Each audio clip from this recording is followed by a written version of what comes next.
and my husband and I want to thank each of you for being here. We acknowledge at this time of year there are many places you could be. To take time out of your schedule to honor what we're doing today just touches my heart. Thank you very much for that.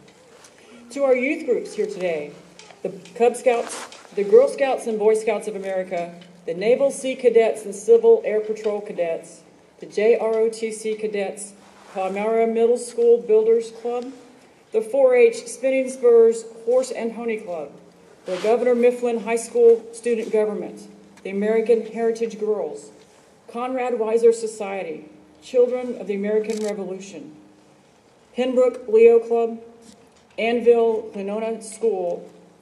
You all make me so proud. You are the future leaders of this great country of ours. Thank you for your participation today. I want to thank the Worcester Wreath Company in Harrington, Maine. Thank you. I want to thank the Worcester Wreath Company of Harrington, Maine, and the many other sponsors for expressing their appreciation for our veterans buried here and at many cemeteries throughout the country with their gracious donations. Additionally, I'd like to thank the trucking companies who donate their services to transport these wreaths to their destinations all over this great country. To John and Lisa Fossing and the local committee members who have worked tirelessly to make this event so special, thank you. You are great Americans. I truly appreciate your efforts, as does everyone in the audience today. To the Gold Star mothers who have lost children in the service to the nation, and the Blue Star mothers who currently have children serving, thank you for being here. Our grateful nation owes you a debt that we can never repay.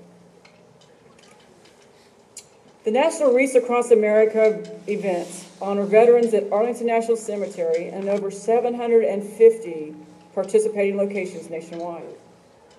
Today, over 400,000 donated Christmas wreaths will be placed in veteran cemeteries within all 50 states, from Maine to Alaska and Hawaii, at several locations in Iraq and 24 international cemeteries on foreign soil. At this location, 5,576 wreaths will adorn the gravesites of our fallen heroes. They are simple and silent gestures that remind us of what the Wreaths Across America mission is, and that is to remember, to honor, and to teach. Remember the fallen, honor those we have served, and teach our children the value of freedom. Let us pause to remember that among the hustle and bustle of the busy holiday season, as we gather with our loved ones to celebrate, there are families who won't be sharing the holiday season with their loved ones who have made the ultimate sacrifice for our country. Star mother, Kathy Andreas Heath. Her son, Specialist Derek D. Holland, was killed in action in Afghanistan on June 3rd, 2008. Staff Sergeant Granville was a battle buddy of Specialist Holland.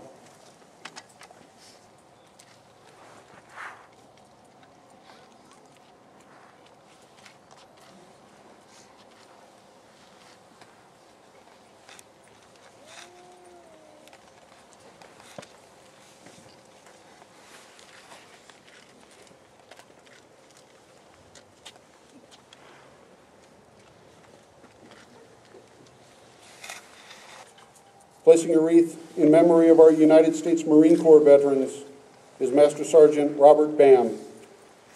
Accompanying him is Corporal Jordan Lewis Stone, who is escorting Gold Star mother Beverly Faircloth. Her son, Corporal Jonathan Faircloth, died in a helicopter crash in March of 2011. Jordan was one of Jonathan's battle buddies.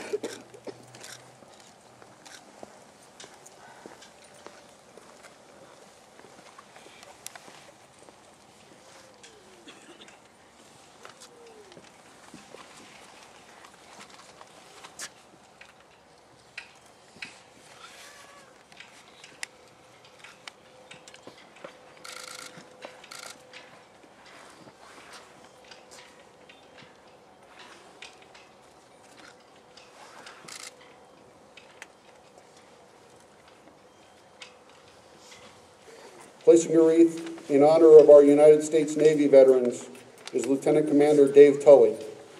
Accompanying him is Senior Chief Christopher Lawrence, who is escorting Gold Star Mother Chris Vaccaro, whose son, Petty Officer Lance Vaccaro, was a member of the elite SEAL Team 6 at the time of his death in March of 2008. SEAL Team 6 would later bring justice to Osama bin Laden.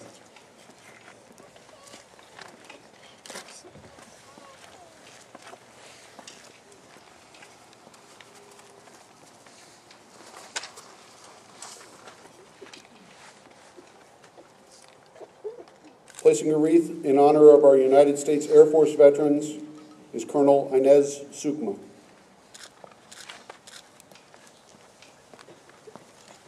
Placing a wreath in honor of our United States Coast Guard veterans is Petty Officer First Class Brian Baker.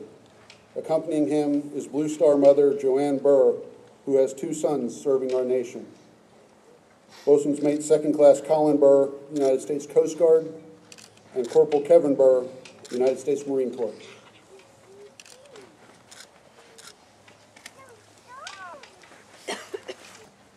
Placing a wreath in honor of our United States Merchant Marine is Edward Gannon, Brad Culbertson, and Richard Lake of the U.S. Merchant Marine Veterans of World War II and the Susquehanna Valley Mariners chapter of the American Merchant Marine Veterans.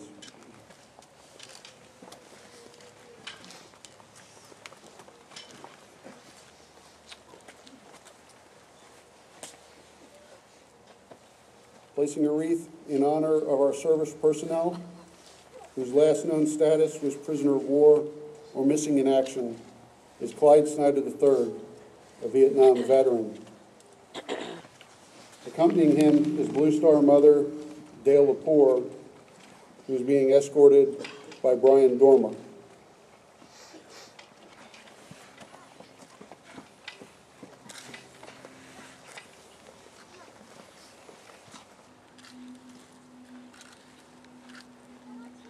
And Chris Vaccaro. Josh Bond, First Class, and Caleb Lynch, First Class Scout. We also have the Civil Air Patrol, Harrisburg, Squadron 306, Cadet Captain Jacob J. Rutt, Chief Master Sergeant Max McKenzie, and from the Duncannon Squadron 506, we have Cadet Ryan M. Taylor, Cadet Staff Sergeant Colin Ivor Williams, and Cadet Airman First Class Matthew David Wyant. Rule number 1, do not be in a hurry. These wreaths are an outward sign that we remember the value of this person's life and their sacrifices. When you're laying a wreath, please take your time. Take one wreath at a time. Walk that wreath that you are given to the grave that you will place it on. Place the wreath starting with the row that's closest to the wreath distribution point and work your way up. Make sure that each grave in each row has a wreath before moving on to the next row. If there's already a wreath or a large Christmas decoration already on that grave, please do not add your wreath, just move on to the next one. Make each wreath laying personal, respectful, and important. There are 2 types of headstones we'll be laying wreaths upon today. For flat, in-the-ground headstones, place the wreath so that the top of the wreath is just barely touching the bottom of the person's name listed on that headstone. Go ahead, demonstrators.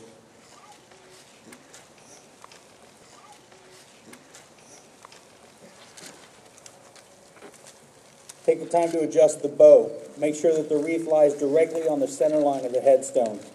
Brush any debris off the headstone. Take note of the service member's name and rank. Other information. Perhaps you want to do research on that person later. Some of our younger members write it down. Others may photograph it with their phone. Others have used tracing paper and a pencil so that they can research it later. If you take a picture of it with your phone, consider posting something important and meaningful to your Facebook page. Let your friends know through your status that you did something extremely important and solemn today. You visited someone's gravesite. You did something special in remembrance of Bosun's Mate Second Class Joseph C. Kruschek, United States Navy, who fought in World War II. Say a quiet prayer for that service member's family, or simply reflect on their sacrifice. Imagine them in service to the nation, given the dates on their headstone. As you leave the grave, perhaps you'll want to salute or touch the marker, or pause just a moment to take it all in before walking back for another wreath. We have all day. Each wreath laying should be special, methodical, distinct, and important. Lay the wreath as if it were your father, or your mother, or your brother or your sister, or a cousin, or an uncle or an aunt who dedicated their energies and their lives to securing your freedom. Take it all in, the visual, the smell of the pine wafting through the air in that section, the sound of taps, the emotion, the loss. Share it with each other. If you're reading this, there's gonna come a day you move on and find someone else, and that's okay. Just remember this, I'm in a better place. The soldiers live in peace, and angels sing amazing. To properly honor the flag as the colors are being presented and retired, and during such times as the Pledge of Allegiance, National Anthem, and taps, civilian gentlemen will please remove your hats, and everyone should stand at attention facing the flag and place your right hand over your heart.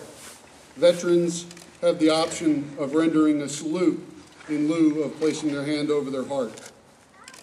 The colors will now be presented by the aerial delivery section riggers of the Defense Logistics Agency Distribution. Color Guard, advance colors.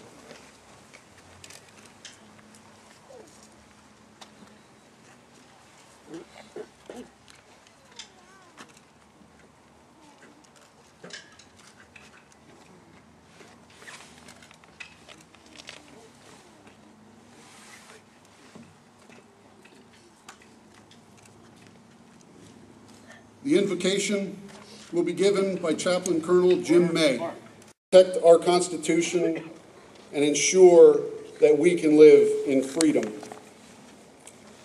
During this time, over 42 million men and women have answered our nation's call, and well over 1 million of them gave their lives while serving.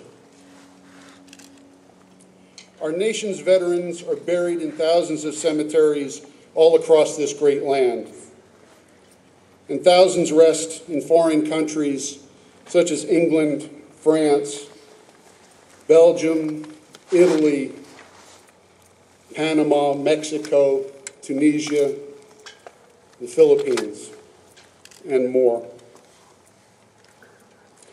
Thousands have the sea as their final resting place, and thousands more have been lost in the chaos of war. Their final resting places are known only to God. We believe that life, liberty, and the pursuit of happiness are among our unalienable rights. But a right is only a right if everyone agrees and accepts it as such. We fought a war to secure our rights that to us were obvious. Our oppressors, however, did not share our belief in these self-evident rights. Through rebellion, we secured our rights and freedom, but we didn't conquer oppression and subjugation. We must be forever vigilant. To maintain our freedom and our rights, generations of Americans have stood guard, served, and sacrificed for us and our descendants. Our rights come with responsibilities. We have a responsibility to also protect the freedom that our veterans helped secure for us so that we can pass it on to succeeding generations. And it's our responsibility to preserve the history of this great nation, especially the history of the deeds and sacrifices of our veterans. We do this in order that our descendants can learn from that history and better understand and appreciate the gift that they have inherited, and perhaps begin to comprehend the cost, not only of securing it, but also of maintaining it.